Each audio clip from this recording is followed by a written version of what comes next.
All right. Last week, got a big win. Got things turned around. You know, they say you make your most improvement from week 1 to week 2, and I think we definitely made a big improvement from week 1 to week 2. I thought offensively we played very well. I thought Williams played well. I thought Knight played extremely well. Bell played well. Jackie played well, and the offensive line. And McKenzie also played well. So offensively, I thought we played very well. I thought we kind of stopped a couple drives ourselves, but you got to tell you, hats off to Dale State. They played great defense also. But I think we could have executed a little bit better in the second half to create some more offense and some more points. Defensively, I thought we played tremendous. Giving up 15 points in the first half. We gave them a safety, so that's offense. Gave them a short field for a field goal. That was offensively. We gave up one drive, and on that drive, we gave up 35 yards of penalties of 60 yards total. So I thought the defense played tremendous. And even on the fourth down touchdown run, we had two people in the same spot. So if Steve Smith go underneath, we got a good chance of stopping that play. So I thought the defense played tremendous, especially the second half, giving up one first down and 49 yards or 47 yards total offense second half. Special teams, we gave it a block. So we still got some work to do on special teams with the snapper. We're going back to Prevost snapping. Carr snapped the first one out of the end zone. And then the second one was snapped a little bit to the left, and Adam let it get to his stomach, instead of catching it with his hands, and then wasn't able to get it off in time. So the good news was they didn't score after that block. So I was very pleased with the performance overall and getting the W, which was the main thing. But we did make a lot of improvements, and now we got to continue to improve on last week's performance this week. I take questions now. Coach, you talked about the week 1 to week 2 improvement. Is this the biggest week 1 to week 2 improvement you've seen as a head coach? Just in your personal experience with your Probably team? so, because we got beat pretty bad. We got taken to the woodshed pretty bad in Ohio, and we kind of turned that around dramatically and winning this game against a good team, good defensive team, and made a lot of improvements. So probably so. It's probably been the biggest turnaround so far from week 1, because, when I first got here, I think our first game against ODU, we didn't play that bad. And so in my short tenure coaching, I think this probably has been the biggest turnaround. First half, time of possession was way out of whack there. It was 20 minutes to Delaware. It was roughly 20 to 10 in favor of Delaware State, but you had a lot of big strike plays in that first half that would have accounted for that. Second halftime adjustment, did you decide to focus on the running attack to keep the defense off the field and not burn them out? Yeah, well, we want to be balanced, and we didn't do a very good job of running the ball in the first half, and so we kind of challenged the guys at halftime to come out and we need to run the ball, and especially when they know you're going to run the ball, and we did an excellent job of that the last 5 minutes of the game, going to our 4-minute mode, and I told the guys in the huddle we need 3 first downs in this game, and that's what we did. We got, I think, 2 first downs, and then they chose not to use their timeout, so we just went into victory and ran the clock out. So the guys, not only from the first game to the second game, but from the first half to the second half made a big adjustment, and we was able to run the ball the second half where we couldn't do it the first half when we threw the ball. So that's good that we can do both, but we need to be able to do both consistently in the first and second half. And you were able to get the team to really close out the first quarter, or the fourth and final quarter. I saw 8 first downs for Hampton, 1 for Delaware State. So you were doing the job well on both sides of the ball. We were. They only had 1 the whole second half, and that 1 first down came in the fourth quarter. And of course, we had 8. And I think we had 3 on that last drive. So we put a focus on running the ball in the fourth quarter and slowing the game down and trying to get the game over and grind out some first downs, and that's what we was able to do. Put McKenzie in there, and he got some hard, tough yards for us, and the O-line just stepped it up and realized what time of the game it was. Were you surprised how chippy the game was early? It seemed like there were a lot of penalties early, and just a lot of talking back and forth between the two teams. It just seemed like there wasn't a lot of time to build up any kind of a hatred early. I was really surprised that it was the seniors who were committing a bunch of penalties in that game. Yeah, it was. For us, it was, Donovan committed a penalty. Gould had a penalty. Owen Obasubi had a couple penalties. And those are the guys that, I told the guys that we're dependent on, our leaders, are the guys that's making the mistakes and putting us behind the 8 ball and giving them second opportunities. So I think, both teams was a little jacked up playing their first conference game. Both teams lost out of conference the week before, so everybody was excited to be back in conference, have an opportunity to win, and just excited about playing football again. And anytime that happens, you're going to get that. You're going to get a couple of penalties and things that they throw. I think they are calmed down. Both teams calmed down, and the penalties kind of slowed down a little bit, and we started to play some football. Big day for quarterback and receiver for Williams and for Knight. Can you talk about the combination that they've formed here all of a sudden? Well, that's one of the things I talked about. The strength of our team we thought was going to be our defense, and then we had to lean on the running game here early until we can get the quarterback some experience and our young receivers some experience. And we thought that we had some talented wide receivers. They just haven't had the opportunity because of Proctor and TJ and Alonzo and those guys been playing the last couple of years. But we definitely have confidence that those guys have the ability, and now they just have to step up and prove it and show what they can do. And Alden and Ronald Bell had big games, and Williams at quarterback played very well and getting those guys the ball, and then they show what they can do after they get the ball in their hands. So we look forward to those guys making plays like that all year. Anytime a team's going to challenge us and play us man-to-man, we feel that we got 3 or 4 wide receivers that can get open against anybody. So they just have to do it, and they haven't done it in the past. So we feel good about those guys. They just need experience. What do you know about Livingstone? Well, they CIAA team that I faced when I was at Winston-Salem State a lot, and they got a good young coach, and they play hard.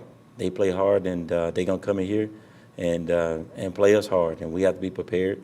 On paper, we got a better team. We got more scholarships, and we should win the game, but that's why they play the games. That's what UNLV, on paper, had more scholarships, and they was bigger, and they supposed to beat Howard, but they didn't. So you have to respect dog, fear none, and they put their pants on just like we do. And so we have to be prepared to play, and they're going to come here trying to beat us. I was looking at their two deep. They've got offensive lines, defensive lines that almost match Ohio in size. Yeah, they do. They're big up front, and we're gonna have to. We're not small ourselves, so we look forward to the challenge of that Livingstone brings, and we'll be prepared Saturday night to fight for 60 minutes, if that's the case. But yeah, like I say, we respect all, fear none, so we're gonna be ready to play. Welcome to the HU Pirate Sports Network. I'm Jerome Barber, joined Mike's side with Coach Maynor. Welcome him back after a great weekend on the gridiron. Welcome back, Coach. Thank you, Rev. Great to be back. Awesome. They say the greatest adjustments are made from week 1 to week 2, and you made some phenomenal adjustments. I want to hear a little bit about it, but you go from 7 first downs against Ohio to 18 against Delaware State. You go from 108 total offense yards to 439 against Delaware State. What was the main focus? I know getting back out on that field, it was a short week, but it wasn't bad to get back out on the field as quick as you can, kind of get that first week out of your system, and then strap up and play the next opponent. Yeah, well, first of all, Ohio was an FBS football program. It was game 1 on the road. Our guys had little jitters, and we just didn't perform very well, especially offensively with the 7 3 and outs, and left the defense on the field and kind of got wore down. So it was great to be back in conference and playing against more of our level competition, and we show what we can do when we're playing against our level competition. Against a much improved Delaware State team from the past 2 years, and very good on defense, and they're still trying to find their way on offense, but they're still much improved. They probably was bigger than us side-wise, so I was very proud of the offense. Like you say, Williams played tremendous, especially the first half and for the whole game. all the night stepped it up after not playing well in Ohio, where he's from, and had a big crowd there. So he kind of settled down and had a great week of practice and really came out and showed what he can do. Ronald Bell played well. Yaki played well in the running game. McKenzie played well. And the offensive line. Because, the second half when we needed to run the ball, we was able to. We kind of challenged the offensive line at halftime. And the third and fourth quarter, when we really needed to run the ball, they knew we was going to run the ball, we were still able to do it. And so I was very proud of those guys in that aspect. And then defensively, they're giving up 15 points, but, we gave up a safety. We gave a short field for the field goal. And even after the block punt, gave them a short field, and they held them to nothing. Exactly. So that was great. And then the second half, of course, they gave up 1 first down and 49 yards, I believe, total offense in the second half. So offense and defensively, we made great improvements. We still can get better. Special teams, of course, with the snaps. We made the switch with Prevost in game, and that seemed to work out pretty well. And then now we got to make sure we get the snaps back there on time and add them, get them off. And we worked on that very hard this weekend to get that shirt up. So we just got to continue to improve every game. Fine-tuning this machine, no turnovers. No turnovers on,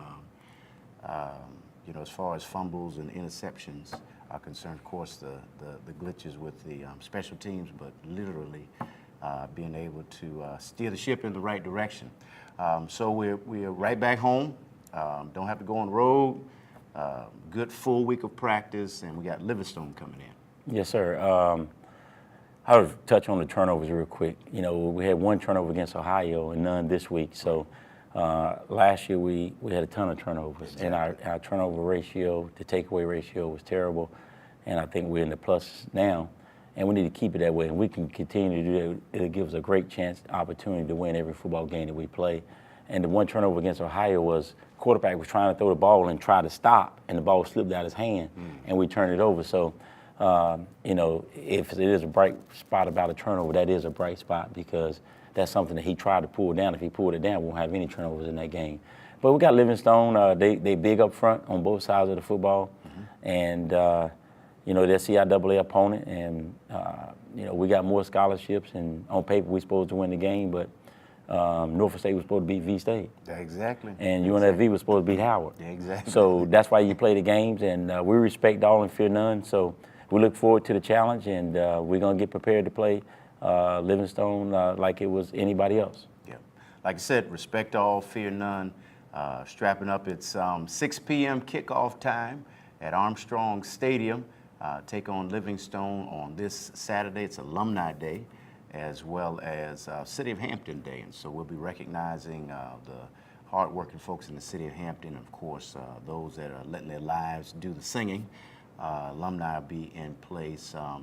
Once again, great opportunity, great evening to have some good Pirate football here at Armstrong Stadium. I do want to talk just quickly, Alden Knights, true freshman. Yes, sir. And just showed out at the last game. I know we're going back and forth from Livingstone, but more of the same? We think so. He has a lot of talent, and it's kind of, I said the whole time that we got some young receivers I thought had some talent and they can make some plays. They just haven't done it. And so we look forward to Alden having some more games just like he had last week. Yeah. And then time of possession, the critical time of possession in that fourth quarter. I think this is something fresh for us here at Hampton, but 11 minutes. Y'all had the ball 11 minutes in the fourth quarter, really not only controlling the line of scrimmage, but also controlling that clock, because sometimes the clock can work against you, and you put that ball in your opponent's hand and they can do some damage. But you're able to control the clock, control the tempo of the game. Just a great overall. Just a couple of minor things to adjust in special teams, but look real good. Look forward to seeing you guys hitting on all cylinders, as they say. Yes, sir. We tried to run the guys very hard, and we do some tempo things and think that we could wear teams down and control them in the fourth quarter. And that's exactly what we did last game, and kind of got that from one of my other teams that I like, the Dallas Cowboys. That's kind of what they do, and that's what we wanted to do too in the fourth quarter, and that's what we was able to do this week. Well, we just play pirate football and just we be like pirates and do what we do. Coach, give us that special personal invitation. Yes, sir. Everybody come on out this week. We're looking forward to you. Had a nice crowd out last week, and it really pumped up the guys. And you don't know how much it does for the guys for you to come out there and cheer and cheer these guys on. And they're looking forward to another great crowd this week, and we're looking forward to another victory. Thank you, Coach. Armstrong Stadium, 6 p.m. kickoff time. Got some pregame festivities. You want to come down early, get your seat and enjoy and watch some good hard-hitting Pirate football as we take on Livingstone on Saturday at 6 p.m. at Armstrong Stadium. Jerome Barber, along with Coach Maynor, it's always our pleasure to bring the action from Pirate football here to you in a personal way. And what we say here when we close out, we say, Go Pirates.